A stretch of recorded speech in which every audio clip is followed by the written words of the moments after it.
సిగ్గుపడేవారు ఉన్నారు. దేవుని గురించి ఒక మాట చెప్పాలంటే కూడా సిగ్గుపడేవాళ్ళు ఉన్నారు. దేవుని బిడ్డలారా, నలుగురిలో ఉన్నా, ఒక్కడిగా ఉన్నా, 100 మందిలో ఉన్నా సరే తపించే హృదయం ఎలా ఉంటుంది అంటే,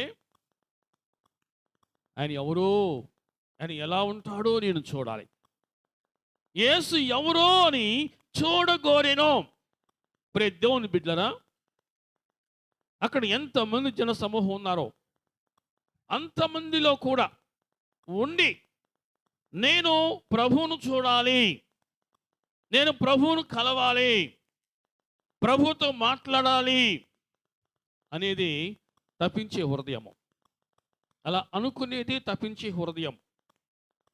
దేవుని బిడ్డల, లోకం అనే మాయలో పడి, లోకం అనేటువంటి ఉచ్చులో పడి, అభివృద్ధి అనే ముసుగులో పడి ఈనాడు చాలామంది దేవుని బిడ్డల లోకంలో కొట్టుకుపోతూ ఉన్నారు.